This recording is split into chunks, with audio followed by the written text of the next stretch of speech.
tarde a todos. Tudo bem com vocês? Muito bem. Muito prazer, viu?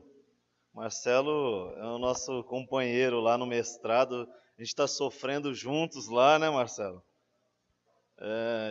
Eu estava comentando com ele desse módulo.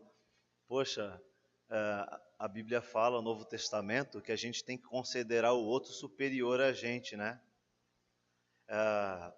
Sabe aquela história de amar ao outro como a si mesmo, né? O Novo Testamento ele vai além. Ele diz que você tem que amar ao outro mais do que a você mesmo, considerando o outro superior a você. E muitas vezes a gente faz isso por demagogia, né?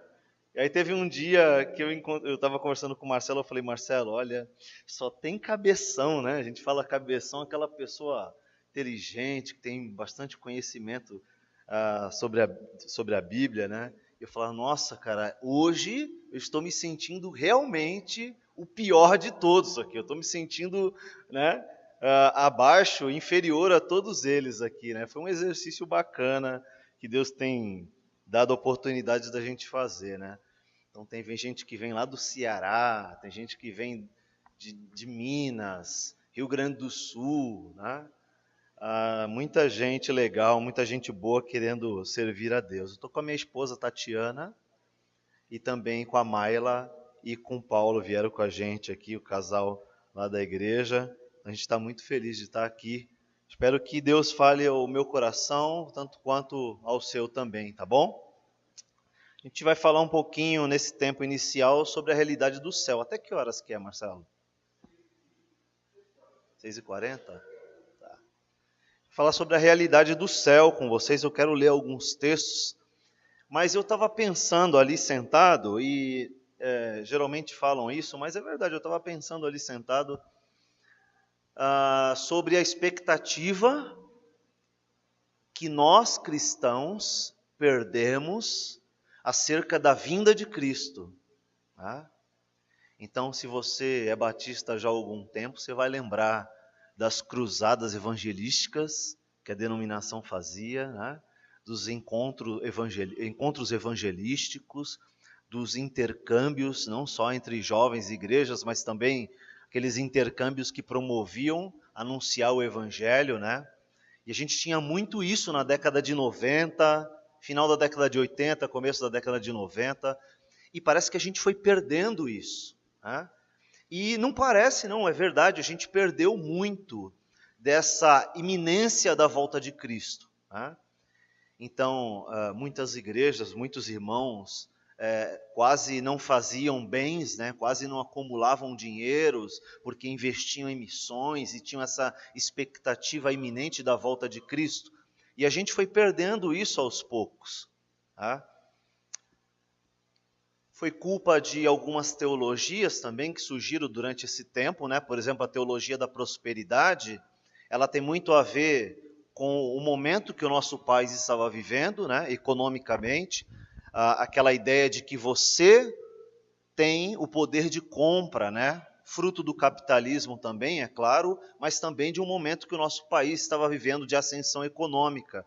E a teologia da prosperidade apareceu junto com isso, prometendo para o cristão um momento de bênçãos terrestres, terrenas.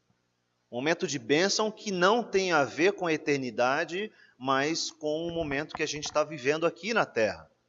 E a Bíblia fala que nós somos embaixadores, Paulo fala sobre isso aos Coríntios, né? Que nós somos embaixadores de Cristo, ou seja, nós somos representantes de um reino, de uma pátria que não é essa.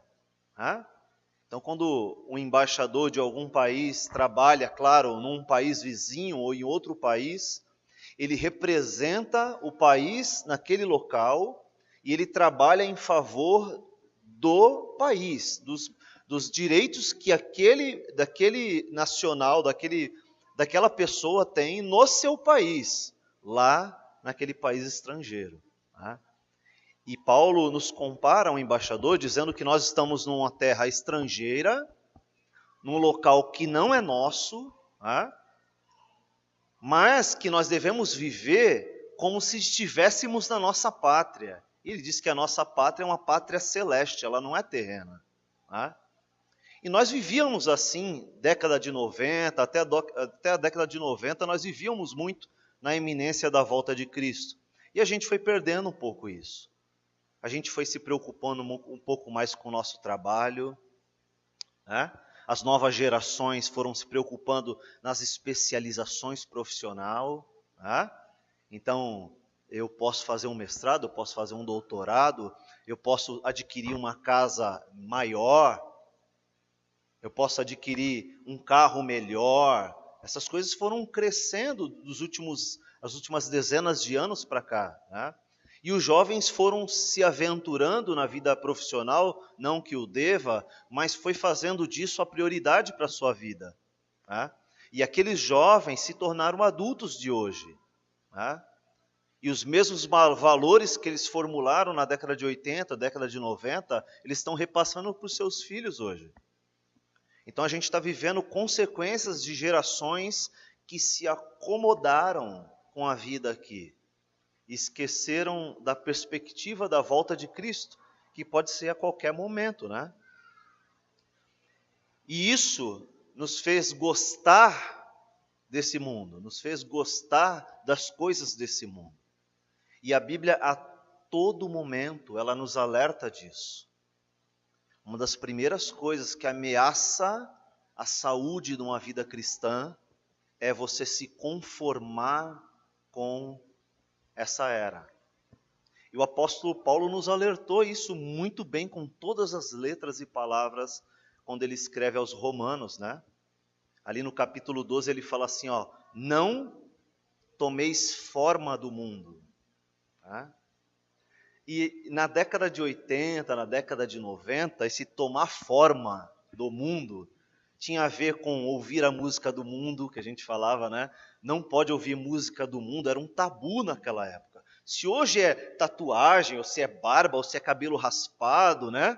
Ou se é ausência de algum tipo de roupa, naquela época era música. Então o jovem, ele vivia um conflito, porque dentro da igreja ele dizia assim, você não pode ouvir uma música do mundo. E a década de 90 foi o ápice da música, né? Tanto internacional quanto nacional. Foi a época que estourou o rock and roll no Brasil, né? Foi a época que começou a explodir o samba no Brasil, o pagode, né? Foi uma época muito musical. A gente teve bandas de rock como Engenheiros do Havaí, como Paralamas do Sucesso, como o próprio Legião Urbana. Foi a época da ascensão musical. E era a época que tinha as caras pintadas, né? O movimento Caras Pintadas no Brasil. E tudo isso foi um movimento de jovens. E a igreja não estava preparada para esses jovens e para esse tempo. Então houve um conflito muito grande, inclusive a proibição de ouvir músicas, né? Então ir para o cinema era pecado, né? Para algumas igrejas, né? Assistir televisão, você lembra? Existiam algumas denominações que diziam que a TV era a caixa do diabo, né? Se bem que, pensando bem, acho que eles tinham um pouquinho de razão, né? Mas eles diziam que a bola de futebol era o ovo do diabo. Vocês lembram? Vocês não lembram disso, gente? Marcelo, você lembra? Eu não vou falar porque é antiético falar o nome da denominação, mas quem é mais antigo vai lembrar. Então, futebol, domingo, era pecado assistir, gente. Jogar bola, jogar um futebol, praticar um esporte como o futebol, era pecado naquela época. A gente não estava preparado para aquele momento que o mundo estava vivendo, que o Brasil estava vivendo. Em contrapartida, ou melhor dizendo, paralelamente a isso, a gente teve uma queda muito grande da teologia brasileira. Né? Então, a gente tinha uma teologia muito bem fundamentada na década de 80, década de 90. E isso foi se perdendo nos últimos anos. Por N motivos que eu não quero citá-los aqui, não nos cabe citar esses motivos, mas a nossa teologia no Brasil, ela caiu muito. Um dos motivos, e esse eu posso falar, foi a pluralidade de denominações que foram aparecendo, né? Então foram aparecendo igrejas neopentecostais, por exemplo, a Universal, na década de 80, era uma igreja que era considerada neopentecostal, e até então, não se tinha tantos escândalos e tantas... O negócio não estava tão claro como é hoje, né?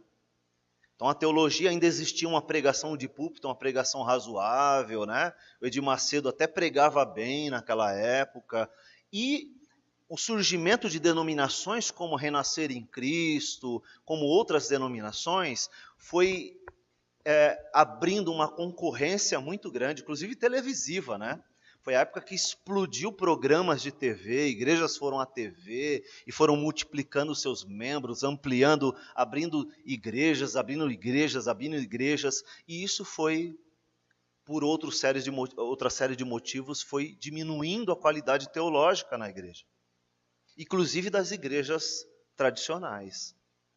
A gente foi começando a tolerar uma série de coisas, porque veja bem, a partir do momento que entrou a teologia da prosperidade, o alvo deixou de ser Deus, passou a ser a pessoa. Então, a gente ouve durante décadas de que toda a história da humanidade, desde o Gênesis até o Apocalipse, o alvo, o fim é a tua felicidade. É isso que a gente ouve há décadas. E o povo na igreja começou a acreditar nisso. Começou a acreditar que Deus traçou o plano, ele estava sozinho lá na eternidade, né? Ele, o Pai, o Filho e o Espírito Santo, né? Estava lá e falando, não, peraí, deixa eu criar homem que eu estou muito só. E aí pensou no amor ao homem incondicional, porque o homem é demais, né? Deus precisava amar o homem, né? E até hoje o plano é a salvação do homem, para que o homem seja feliz e seja restaurado, essa tristeza que está em você, essa mazela, não haverá morte nem tristeza. Amém, irmãos, todo mundo amém, e todo mundo abraçou isso. Esqueceu que a teologia da década de 80, década de 90, dizia o seguinte, que todo esse plano de Deus durante a história da humanidade não é para o bem do homem, mas é para a glória de Deus. Até o bem do homem é para a glória de Deus.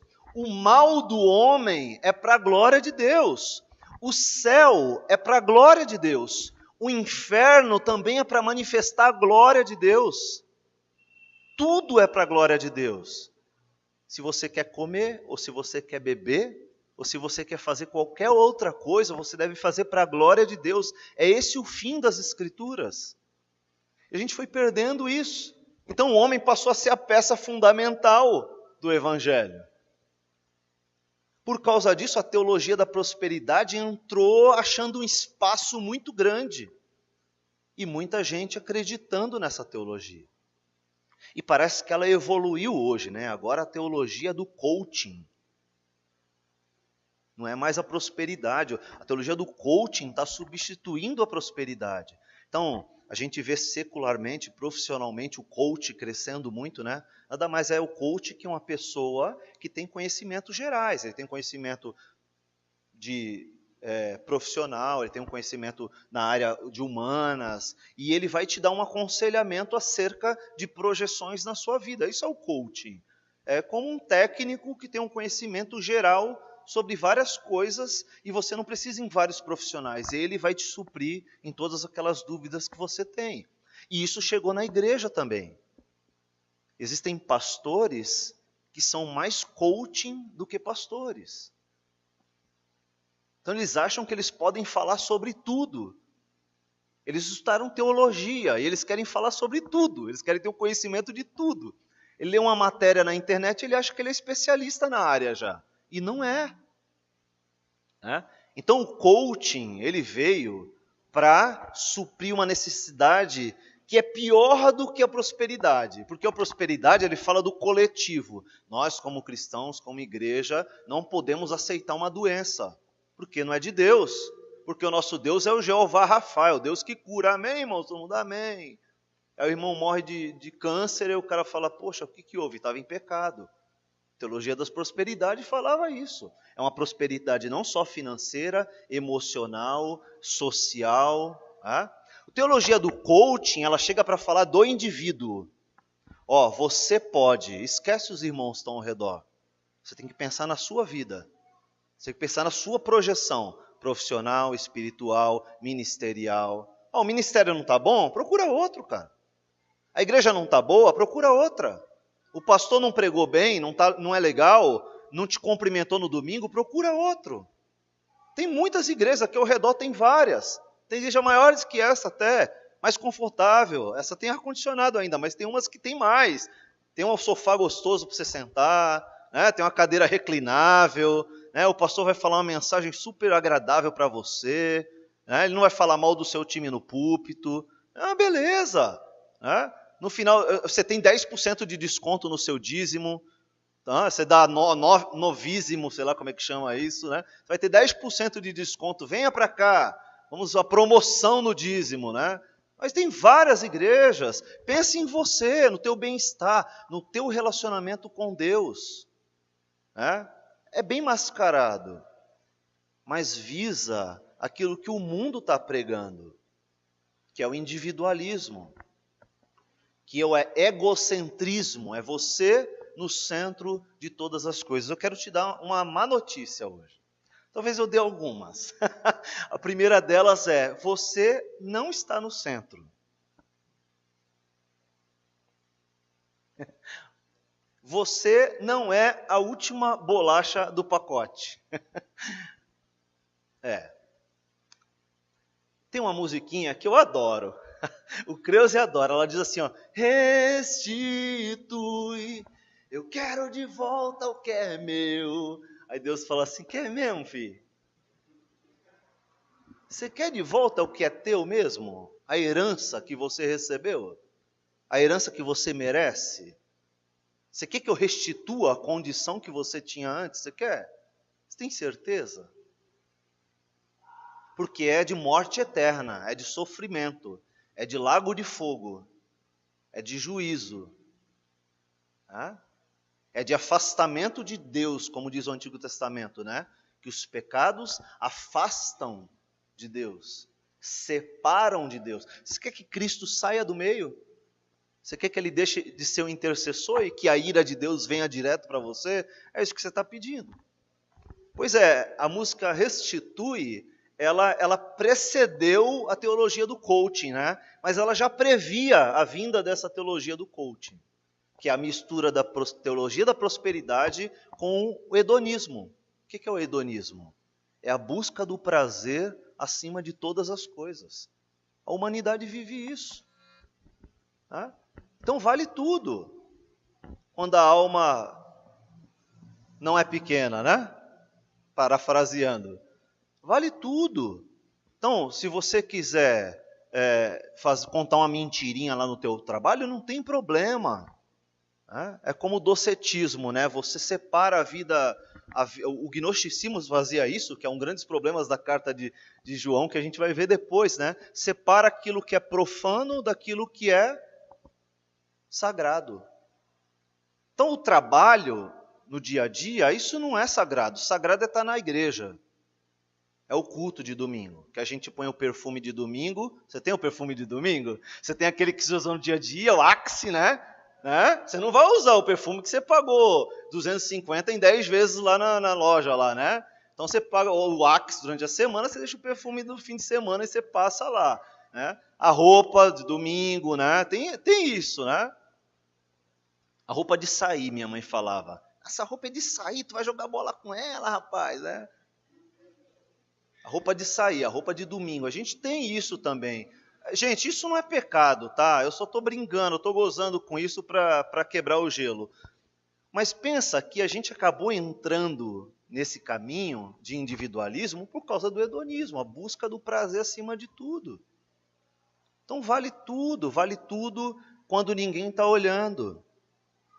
Então você pega umas férias e você vai para um lugar que você sabe que você não vai encontrar ninguém. Naquele momento você sabe quem você é. O que você pensa, o que você faz. Porque você olha ao redor, você vê pessoas desconhecidas. Você fala, não, aqui no Chile não vai ter ninguém que eu conheço. Né? Aquilo te dá uma sensação de liberdade, né? Ninguém vai te ver. Né? Então, você sabe quem você é. Eu sei quem eu sou. Mas esse ambiente religioso, né? esse ambiente religioso, faz a gente vestir algumas máscaras de vez em quando, né? Tem uma banda que eu gosto bastante que chama Casting Crowns, e uma das músicas ele fala sobre isso, né? Somos como pessoas de plástico, né? Somos como pessoas de plásticos, aquela que entra na igreja e ela coloca aquela máscara de plástico e eu finjo ser alguém, mas no fim o meu coração está destruído. A tristeza invadiu meu coração. Eu estou pensando em me matar, estou pensando em me separar. Aquela moça do meu trabalho está quase me convencendo a eu dar uma escapadinha. Sabe isso?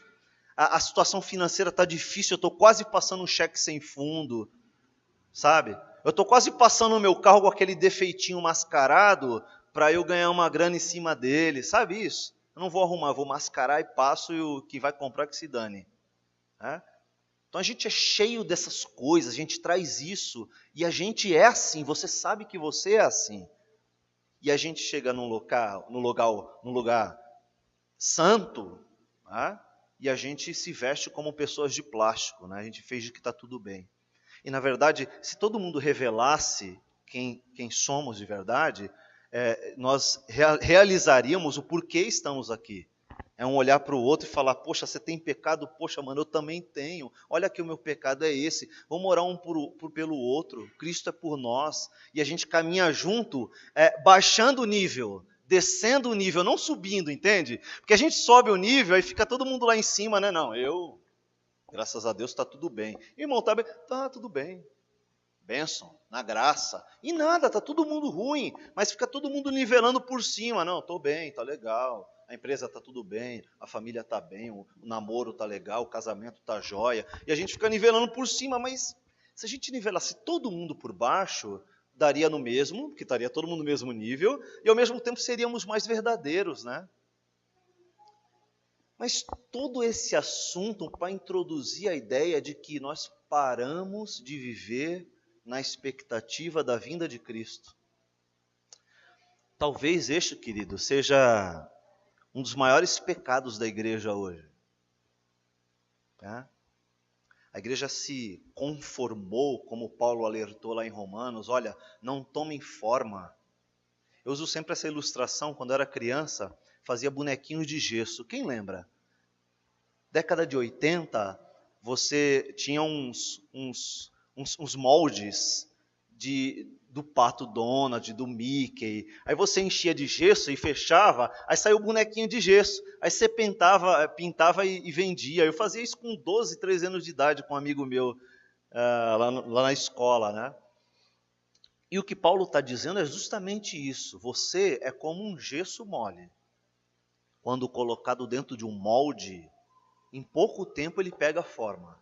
E Paulo está dizendo, olha, não entre no molde do mundo.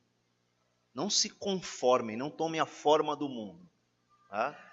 Mas procurem saber qual é a vontade de Deus, que é boa, perfeita e agradável. A gente foi perdendo o interesse pela vontade de Deus, isso é verdade, né? É verdade. Mas eu quero pensar um pouco mais sobre isso, eu quero ler um texto com vocês. É um texto bem difícil. Eu quero que você abra lá em Apocalipse capítulo 21. A gente deu boas risadas lá no mestrado com esse texto, né, Marcelo?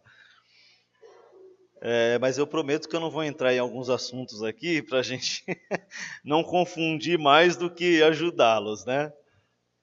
Apocalipse 21, ele vai falar sobre a Nova Jerusalém, né?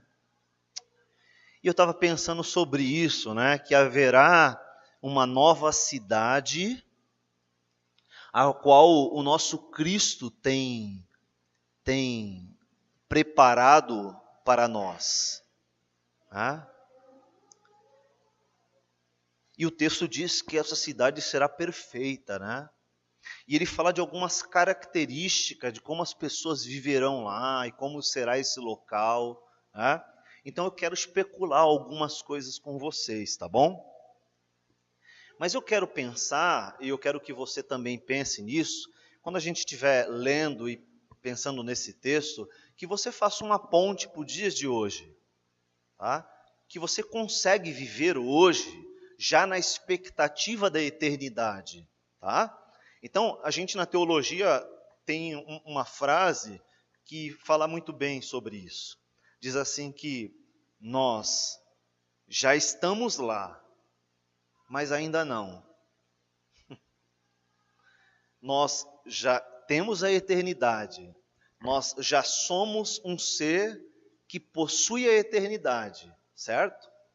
Mas ainda não. Porque nós já adquirimos isso, Deus já nos garantiu, e Ele já pagou o preço para que isso acontecesse, mas isso só vai efetivar finalmente, né? Vai ser efetivado finalmente, quando a gente sair desse corpo e adquirir um novo corpo, como Paulo fala em 2 Coríntios capítulo 5, ele fala que lá na eternidade, quando chegarmos lá, nós teremos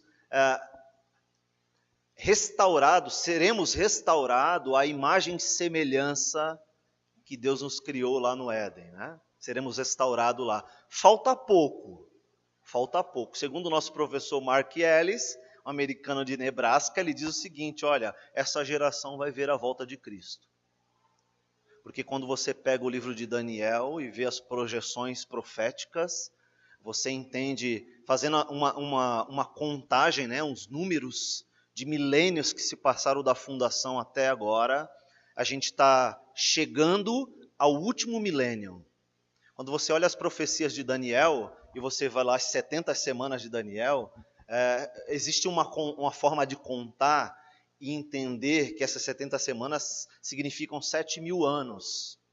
Não vou perder tempo com isso aqui. Mas pelas contagens da época que foi criado o mundo, criação Gênesis, até hoje, está dando 6.000 anos. Faltam 1.000 anos, que é o que o capítulo 20 de Apocalipse cita, do milênio. Quando Jesus voltará, arrebatará sua igreja e reinará. Sua igreja reinará com Cristo durante 1.000 anos. Serão os últimos 1.000 anos da profecia de Daniel. E aí sim virá o fim, o julgamento final. Então não tem mais tempo para 100, 200 anos. Claro que essa contagem não é precisa, mas a gente não tem mais do que 100 anos, 200 anos não para isso acontecer. Nem o Filho do Homem sabe o dia, né, Marcelão? Diz o texto bíblico. Mas está muito próximo. Está muito próximo. Seria bom que nós vivêssemos na expectativa dessa vinda. Porque diz o texto bíblico que achará fé na terra quando vier o Filho do Homem. Em um tempo que a gente está vivendo de tanto egocentrismo e hedonismo, né? Individualismo, teologia do coaching, prosperidade, né? A gente perdeu a expectativa. Diz assim o texto, capítulo 21 de Apocalipse. Então, vi... Quem está falando aqui? João. Aquele mesmo que escreveu as cartas de 1ª, 2ª e 3ª João, ok? Então, João, ele está recebendo do próprio Cristo, a revelação dos últimos tempos, o que vai acontecer nos últimos tempos. E ele diz assim, eu vi um novo céu, uma nova terra, pois o primeiro céu e a primeira terra já não existiam, e o mar também não mais existia. Ele está dizendo então que essa terra, esse lugar onde a gente vive, esse ambiente, essa esfera em que a gente vive, nesse momento já não existirá mais. Ele diz que nem o mar existirá mais. Ele não vê isso na Nova Jerusalém.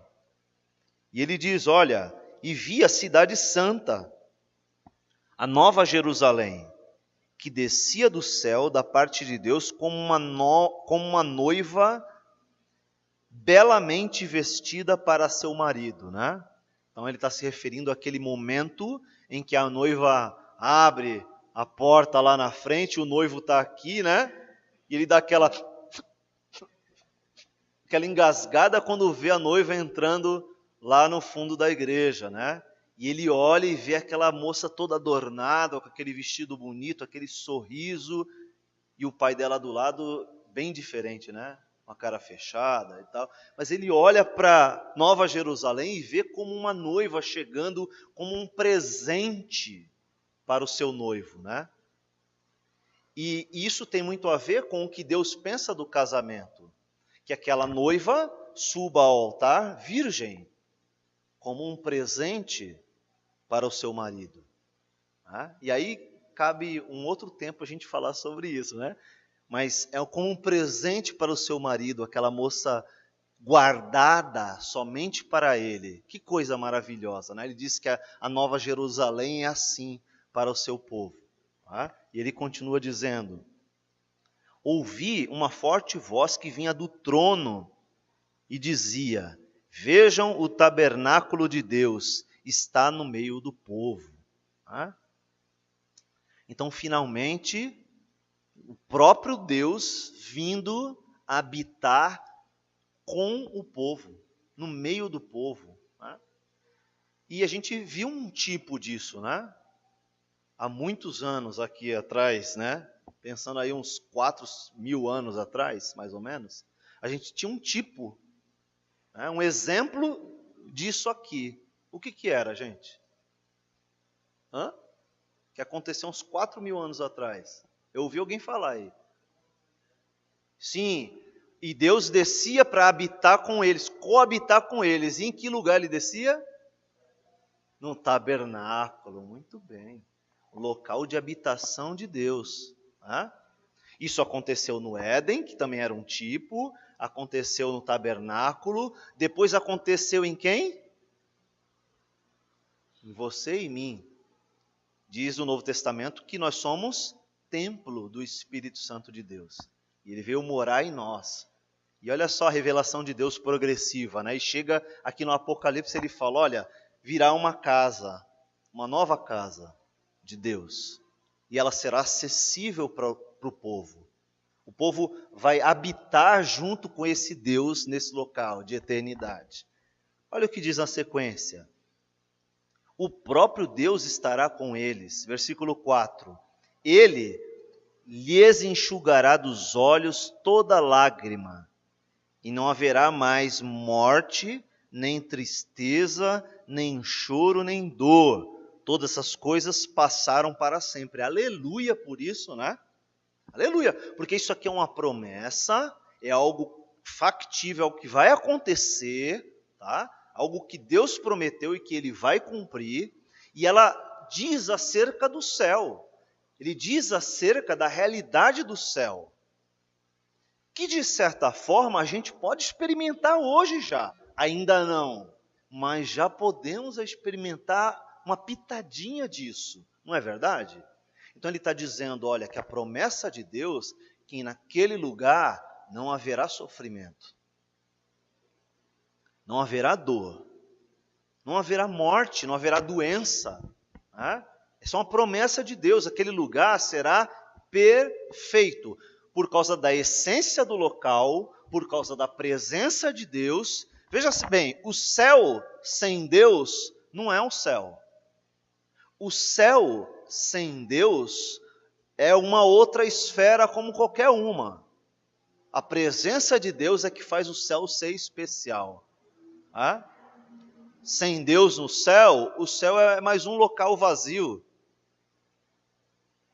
Ah? Assim como você sem Deus é um local vazio, assim como o tabernáculo sem Deus era um local vazio, era uma tenda. Assim como o Éden sem Deus era um jardim qualquer. A presença de Deus é notória durante a história, e isso é para mostrar para o homem que a revelação, ela se resume em a glória pertence a esse Deus, que é poderoso para vencer a morte, para restabelecer uma nova era, um novo local, um local de paz eterna, de eternidade, de felicidade, de comunhão. Imagine, gente, não haverá derrota para os São Paulinos naquela época. Que bênção! Hein, Marcelão? Tem derrota mais, né? Não vai ter competição, não vai ter carrasco, não vai ter um carrasco mais. Um time que derrota e me deixa triste sempre, né? Eternidade, alegria total. Veja bem, não vai ter aquele seu marido jogando a toalha molhada em cima da cama. No céu é perfeito, não tem mais isso. Que beleza. Você não vai precisar lavar a louça. Que bênção, não é? Uma bênção. Não é uma bênção? Não vai precisar lavar a louça. Às vezes sobe minha folga na segunda-feira, né? Às vezes sobram as louças lá na segunda-feira. E eu sei que isso faz parte, né? A gente tem que colaborar, tem que ajudar, né? Mas aquele dia que tá frio e aquela torneira tá queimada, que não sai aquela água quente, olha, eu tô para ver uma coisa mais difícil do que lavar a louça no inverno. Eu compreendo você, viu, que faz isso, né? Mas veja, o céu, ele não haverá sofrimentos, seja lá qual for. Existe um sofrimento que é próprio do tempo que a gente está passando, essa ansiedade, a tal da ansiedade, né? Essa ansiedade, ela provoca muitos males. Não é à toa que o apóstolo Paulo falou para os filipenses, olha, não andeis ansiosos por coisa. Exercite a comunicação com Deus. Converse com Deus, ore a Deus, fale com Deus. Né? Essa é a saída para não andar ansioso. Mas o mundo hoje coloca tantas coisas das quais a gente já falou sobre você, uma responsabilidade tão grande. Né? Não, você tem que ter para ser. Então, se você não tem aquele carro do ano, você não é. Então, você não é respeitado. Se você não chegar numa loja, né, e o cara olhar para a tua roupa e você não estiver bem vestido, ele não vai te atender bem, como deveria. Hoje, no mundo, se você não tem, você não é. Isso é um sofrimento muito grande sobre o homem, principalmente o homem. Isso é consequência de pecado, né? Alguém lá atrás disse assim, ó, por causa do teu pecado, você vai do suor do teu rosto tirar o teu alimento. Não vai estar mais fácil como está aqui. Você está expulso do jardim e você vai ter que trabalhar agora para comer. E vai ser duro, hein? Não vai ser fácil não, hein? Você vai sofrer muito por conta disso. E essa busca por ser cada vez melhor socialmente e financeiramente, isso é um grande problema para o homem e para a sociedade, né? Porque a Bíblia diz o seguinte, que a raiz de todos os males é o amor, não é o dinheiro, é o amor ao dinheiro. Mas como viver com o dinheiro sem amá-lo? Porque ele nos dá prazeres, não é verdade? Não vou dizer que o dinheiro é ruim não, gente. O dinheiro dá prazer, não dá? Você pode fazer uma série de coisas, pode fazer uma viagem boa, adquirir um bom imóvel, você pode levar a tua família para comer fora, você pode se vestir bem. O dinheiro, ele traz prazer, mas a Bíblia fala para você tomar cuidado ao amor ao dinheiro. Você vai gostando da ideia. Ele vai te levando cada vez num degrau maior, cada vez um degrau mais alto. Né? E esse amor ao dinheiro é a raiz de todos os males. E esse é um mal que o mundo empurra para a gente também. Tá?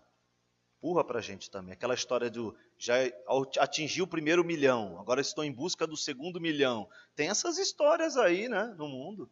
O acúmulo de bens, acúmulo de dinheiro. Isso só traz enfado para o homem. Né? O rei Salomão falou sobre isso, né? Ele falou o que aproveita o homem, né? O que aproveita para o homem dessa vida? É como correr atrás do vento, todas as coisas. Né? É enfadonho esse trabalho do homem, ele fala. Né? E no fim, tudo isso ele fala, vaidade. Tudo isso é vaidade. E a proposta de uma nova Jerusalém, ela tem a ver com esse âmbito também. De acabar com o sofrimento, mas não só de doenças, coisas que são desagradáveis para a gente, mas é do fardo que esse mundo empurra sobre nós. Né? O jovem tem que ficar, tem que experimentar, tem que ter relações sexuais antes de casar, porque como é que vai saber se é essa pessoa mesmo ou não? Né? É isso que o mundo diz. Isso é o que o mundo diz. Quando você vai lá com teus colegas na escola, na faculdade, tem adolescentes, tem jovens aqui, né? O mundo está dizendo isso para você. Se você não beijar a menina que está querendo ficar com você, você é careta. Os caras vão duvidar até da sua masculinidade, não é assim? É assim, gente. Eu também já fui adolescente, eu sei como é isso. Não é? Mas andar com Cristo é andar ansioso por isso, por essa vivência da eternidade. E entender que isso aqui é passageiro. Outro dia uma jovem da igreja falou uma coisa tão interessante para mim. Ela disse assim para mim: pastor, se eu não casar, eu estou preparada para isso. Eu falei: como assim? Moça jovem. Eu estou preparada para não casar. Porque eu entendi que Deus tem o melhor para mim. A vontade dele é sempre melhor para mim. E se a vontade dele é essa, é o melhor para mim. Então eu tenho que me alegrar com a vontade de Deus para mim. Gente, eu fiquei chocado com aquilo. Depois eu fiquei pensando, caramba, eu acho que nem eu teria essa maturidade. Que maturidade, né? Você chegar num tempo e entender isso. Num momento que o apelo é tão grande nas mídias, de sexualidade, de relacionamento, de carências afetivas, e de repente uma jovem chega e fala, não, se eu não casar eu estou preparado, porque eu sei o que Deus tem para mim, e se é o melhor, é isso que eu quero. Eu quero viver o que Deus tem para mim. Né? E se a gente tivesse essa mentalidade, a gente viveria muito melhor, não é verdade? A gente não bularia quando eu digo a gente, eu estou falando humanidade, tá bom? Por favor, não se constranja.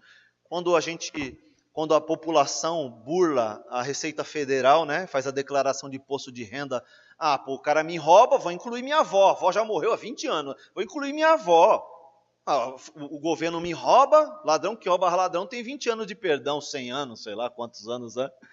Então, eu vou burlar, qual o problema? Vou emitir uma nota fiscal, os caras me roubam, você não sabe o que eu passo na minha empresa.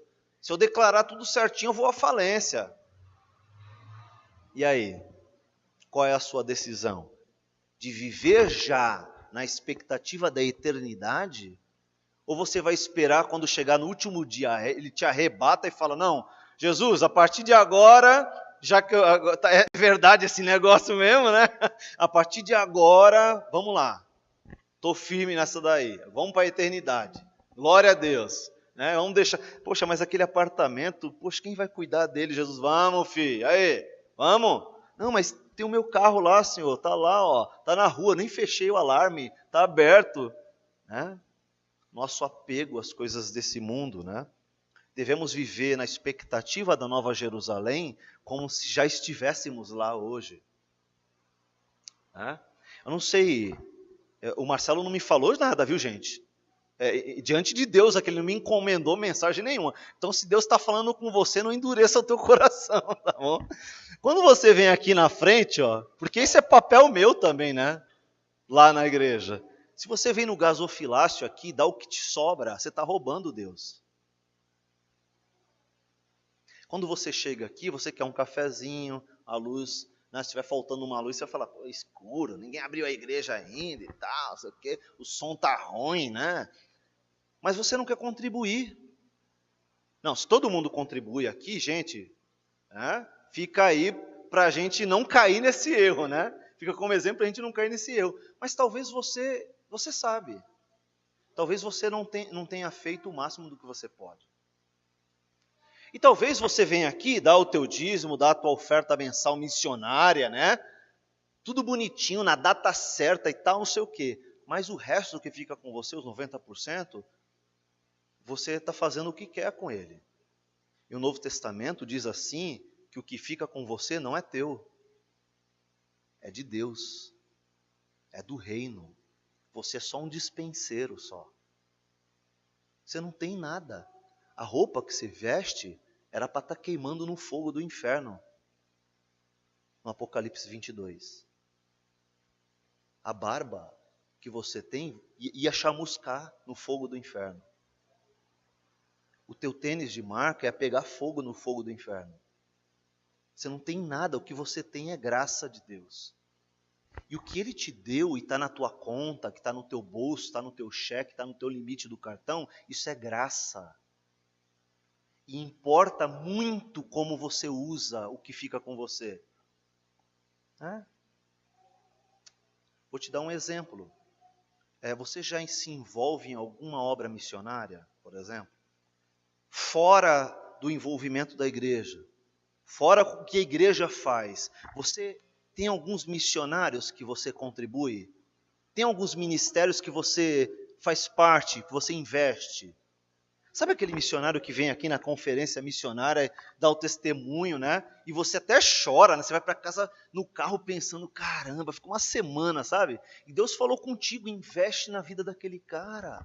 Vai lá no teu internet bank, transfere 20 conto para ele todo mês, deixa programado o ano inteiro, você não vai esquecer. R$ 20 só para ajudar ele. É menos que uma pizza isso. E a gente vem, como os fariseus, a gente coloca o dízimo e as ofertas e acha que, beleza, fechou, lacrou, como diz os jovens hoje, né? Lacrou, zerou, tô de boa, meu, tô, ó, 10, fechou, tô arrebentando, sou crente pra caramba. Aí você vê uma criança passando fome na rua, você não consegue pagar um almoço para a criança, né? Você não consegue se desfazer de uma roupa velha que está no armário para uma campanha do agasalho.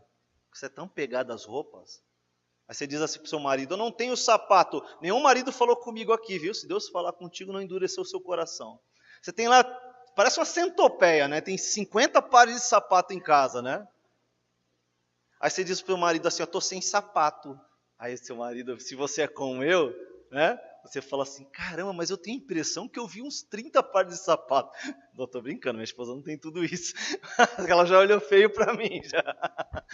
Mas você sabe que ela tem bastante lá, e ela chega para você, eu estou sem sapato, estou sem calça. Aí você fala, meu, tem umas 20 calças penduradas lá, né? Mas não tem problema nenhum você ter 50 pares de sapato, gente. Não tem problema nenhum, de verdade. Não tem nenhum problema bíblico com isso. Você tem um perfume de marca, você tem uma roupa de marca. Não tem problema nenhum. Nenhum mesmo, de verdade. A Bíblia não diz nada sobre isso. Desde que o teu investimento no reino seja condizente.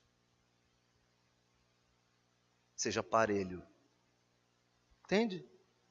Desde que quando você coloca as duas coisas na mesa, o teu investimento do teu reino e o investimento em você mesmo, desde que essas coisas elas ficam parelhas na balança.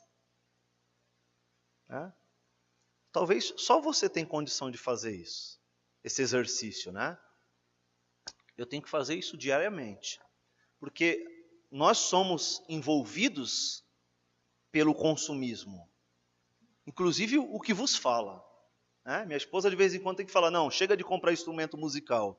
O meu hobby é instrumento musical. Se eu puder, eu teria um de cada um em casa. Mas eu não posso, porque Deus me deu uma mulher sábia também, que me ajuda nisso. O mundo impõe isso para a gente. Você é o que você tem. E nós deveríamos hoje, queridos, não é verdade, viver na expectativa da vinda da Nova Jerusalém. Como se já estivéssemos lá. Curtindo a vida, porque a vida é muito boa, é muito bom fazer uma viagem, comer num bom restaurante, vestir uma boa malha, aquela que dá até uma sensação diferente, né? Uma boa malha, né? Mas desde que o teu investimento no reino seja condizente. Se você investe muito mais na tua profissão do que no ministério na igreja, pode ser que tenha alguma coisa fora do lugar. Entende isso? Se você investe muito mais tempo assistindo uma novela do que lendo a palavra de Deus, pode ser que tenha algum problema aí, algum desequilíbrio, né? Que talvez explique toda essa decadência de vivência cristã no nosso país, né? Isso aconteceu na Europa, viu, queridos? Muitas igrejas hoje são baladas, são bars, são pubs na Europa. Nos Estados Unidos vive um declínio muito grande do cristianismo. Muito grande. Assim como no Brasil existem católicos não praticantes, no Brasil o evangélico é igual. Protestantes não praticantes. O cara nasceu numa família cristã e se desviou e não frequenta, mas ele se diz protestante lá nos Estados Unidos. Não sabe nem o que é ser protestante. Nominais, exatamente. E o nosso país, as igrejas do nosso país estão caminhando pelo mesmo lugar. Estão indo para o mesmo destino. Infelizmente. Poucos serão os remanescentes. Escrevam o que eu estou dizendo para você. Isso não vai demorar muito. Como eu disse no começo, está se aproximando a volta de Cristo. E uma das evidências da volta de Cristo é a apostasia. E a apostasia não é aquela assim, vou para o centro de macumba, vou para a igreja satanista lá cantar as músicas para Satã. Não é isso não. Você lembra, você mais antigo vai lembrar do remédio Denorex. Lembra do Denorex? A propaganda era, eu falei até errado, não era remédio, né? Tem gosto de remédio, lembra? Tem cheiro de remédio, né? Mas não é remédio, é Denorex. Desculpe você, adolescente, isso é tão fora de contexto para vocês, tem graça nenhuma para vocês isso, né? E, horrível essa piada. Mas quem é antigo, deu uma risadinha aí que eu vi, né? Hoje existem muitos crentes Denorex. Parece remédio, né? Tem cheiro de remédio, né? Mas na hora da prática, ele não tem vivido nessa expectativa aqui, né? Da volta de Cristo. Eu espero que Deus fale ao seu coração, ao meu coração hoje, de que essa iminência tem que viver a partir de agora. A expectativa da Nova Jerusalém tem que viver agora. Olha o que diz na sequência do texto. Versículo 5. E aquele que estava sentado no trono disse, vejam, faço nova todas as coisas. A Jerusalém se aproximando, sendo apresentada às pessoas, aí vejam, eu faço nova todas as coisas. Parece que a gente já ouviu alguma coisa sobre isso, né? Aquele que está em Cristo, nova genes, uma nova geração, uma nova formação, né? É a mesma palavra que é utilizada para falar que Jesus é o unigêneto no grego. Ou seja, Jesus é o único que tem a essência de Deus, o DNA de Deus. Essa palavra é usada para Jesus. E aí quando ele fala ali que nós somos uma nova criatura, ele está dizendo que nós somos feitos novamente. Fomos gerados de novo, né? Porque as coisas velhas se passaram e tudo... Olha aqui ele repetindo aqui em Apocalipse. Todas as coisas foram feitas de novo e agora ele está confirmando aquilo que tinha dito lá atrás. Olha aqui, ó. Chegou a hora. Chegou a hora. Aí quando você olha para Filipenses, que ele fala assim, a boa obra que ele começou, ele há de terminar, não é? Ele está dizendo aqui, ó, chegou a hora. É essa hora. Chegou o momento em que vocês serão aliviados. Vinde a mim, todos estão cansados e sobrecarregados, e eu aliviarei no futuro. E ele chegou a hora aqui de aliviar das nossas dores. Olha a sequência do texto. Em seguida disse, escreva isso, porque o que lhe digo é digno de confiança e verdadeiro. E disse ainda, está terminado, está consumado. A mesma coisa que Cristo falou na cruz. E ele diz, olha, eu sou o alfa e o ômega. Ele está se usando das palavras no grego, né, da letra, a primeira letra do alfabeto e a última, para dizer que ele abrange todas as coisas. Tudo começa nele e termina nele. Você vai lembrar que o hebraico, né, o Gênesis, começa assim, Bereshit bara Elohim Adonai. Bereshit bara Elohim, Bereshit bara Elohim. Ele não usa o Adonai ali. Essa palavra Bereshit, ela tem a ver com o princípio. No princípio, Deus estava lá. No princípio, ele criou todas as coisas, o Pai, o Filho e o Espírito Santo. Na sequência, o Espírito Santo está sobre as águas. E ele diz assim, façamos o homem a nossa imagem e semelhança. Quando você vai para o Evangelho de João, melhor dizendo, o mesmo aqui que está escrevendo, primeiro capítulo, versículo 1, ele diz o seguinte, que no princípio, Jesus era o Verbo. O Verbo estava com Deus e o Verbo era Deus. fazendo a mesma referência do princípio lá de Gênesis, né? E agora ele fala, olha, sou o princípio, eu sou o alfa e eu sou o ômega, tudo começa e termina em mim, e vai terminar agora com a minha palavra. Ele segue o discurso, no final do capítulo 22, ele vai falar sobre isso, né? E ele diz o seguinte, além disso, eu sou o princípio e sou o fim também. Tudo começa e tudo termina em mim. E quem tiver sede, darei de beber gratuitamente das fontes da água viva. E aí ele diz, o vitorioso herdará todas essas bênçãos e eu serei seu Deus e ele, será o meu filho. Mas os covardes, os incrédulos, os corruptos, os assassinos, os sexualmente impuros, os que praticam feitiçaria, os adoradores de ídolos e todos os mentirosos estão destinados ao lago de fogo que arde com enxofre. Esta é a segunda morte. E ele fala aqui, os adoradores de ídolos, né? A gente vai ver na primeira carta de João depois, final do capítulo 5, a última frase de João para os seus leitores é: se afastem dos ídolos. A gente vai ver já um pouquinho mais sobre isso. E ele diz no versículo 9, então um dos 7 anjos, aí ele vai falar, continuar o texto aqui, mas eu não quero passar por ele, né? Vai falar das medidas da Nova Jerusalém, ó, no versículo 15. O anjo que falava comigo tinha na mão uma vara de ouro que media a cidade, suas portas e seu muro. A cidade tinha o formato de um quadrado, de comprimento e de largura iguais. De fato, tinham 2.200 quilômetros de comprimento, de largura e de altura. Então ele mediu o muro. Imagina o tamanho da trena da régua desse anjo. Ele mediu o muro e descobriu que tinha quase 65 metros de espessura. Já viu a muralha da China? Espessura, a largura do muro. Imagina essa parede aqui, a largura dela deve ser 2 tijolos ali, né? 2 tijolos. Imagina, 65 metros de largura o muro. E 2,2 km de altura.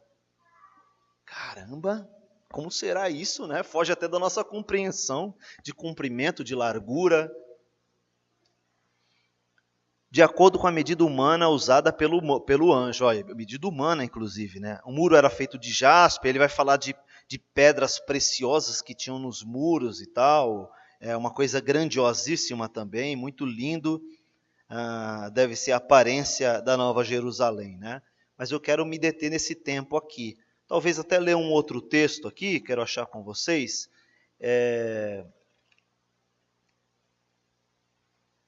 Capítulo 3 do Evangelho de João mesmo. Evangelho de João, capítulo 3. Só para a gente terminar o finalzinho aqui, ó. Jesus está falando para Nicodemos, você vai lembrar, né? Nicodemos é um dos líderes dos fariseus, um dos líderes da reunião deles lá do Sinédrio, né? Um dos mais importantes, os mais respeitados entre o Sinédrio. E ele procura Jesus de noite, que não era uma prática dos fariseus, né? Eles iam em comissão, publicamente, para tentar envergonhar Jesus e achar algum defeito em Jesus. Mas Nicodemos vai sozinho à noite procurar Jesus. E parece que ele estava meio interessado mesmo em saber se Jesus era o Cristo que os profetas profetizaram, né? Então ele estava bem interessado. E Jesus começa a falar de coisas espirituais, como nascer de novo, e ele não entende, ele não compreende. Porque Jesus está falando de coisas espirituais e ele estava pensando como coisas terrenas. Ele questiona Jesus e fala, poxa Jesus, como pode um homem depois de velho entrar no ventre da sua mãe para nascer de novo, né? E Jesus fala o seguinte, olha lá no versículo 10. Jesus respondeu, você é um mestre respeitado em Israel e não entende essas coisas? Eu lhe digo a verdade, falamos daquilo que sabemos e vimos, no entanto, vocês não creem em nosso testemunho. Se vocês não creem em mim, que falo de coisas terrenas, como crerão se eu falar de coisas celestiais? Eu quero terminar assim, para a gente pensar nesse tempo que a gente está vivendo, a expectativa que a gente precisa viver sobre a eternidade em como será Jerusalém, quais são os benefícios da Nova Jerusalém, o que será diferente lá em Nova Jerusalém, mas que a partir de hoje a gente já consegue viver nessa expectativa e aproveitando de coisas que já são próprias da vida de quem é um crente, que acontecerá na eternidade, mas já tem coisas que a gente pode aproveitar aqui, ser parte desse reino ativo financeiramente ou corporativamente, eu acho que é essa a palavra? Talvez. Se envolvendo, ajudando, incentivando, abençoando, discipulando, enfim, tantas coisas que a gente pode fazer, né? Tantas coisas que a gente pode fazer, tá bom? Eu quero orar por isso. Talvez, se tiver tempo de pergunta e resposta, não sei se o Marcelo vai dar esse tempo.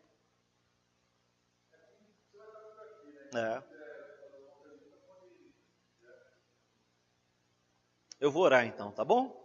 Senhor, com muito temor, muito tremor que eu coloco a minha vida e a vida dos meus irmãos em tuas mãos, Senhor.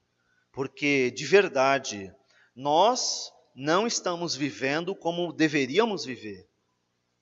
Nós não estamos vivendo como poderíamos viver. Nós não estamos nos envolvendo e nos dedicando ao reino como deveríamos nos dedicar. Mas eu sei que o Senhor é gracioso, que o Senhor é conosco, que o Senhor nos ama, que o Senhor cuida de nós, que a tua misericórdia se renova a cada manhã. É por isso que eu quero pedir mais uma vez, Senhor. Pedir que o Senhor tenha misericórdia de nós e nos ajude, porque nós queremos te amar, fazer a tua vontade, Senhor. E muitas vezes essa vida nos sufoca. O Senhor Jesus mesmo falou que esse mundo nós teríamos aflições.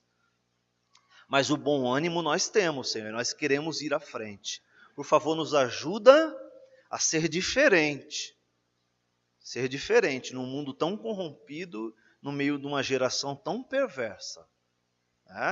Nós vivemos no meio de um mundo que tem lábios impuros, coração sujo, mente adulterada, princípios destroçados, padrões sem estabelecimentos nenhum. Pedimos que o Senhor nos ajude, porque sem Ti nada podemos fazer. Em nome de Jesus, amém.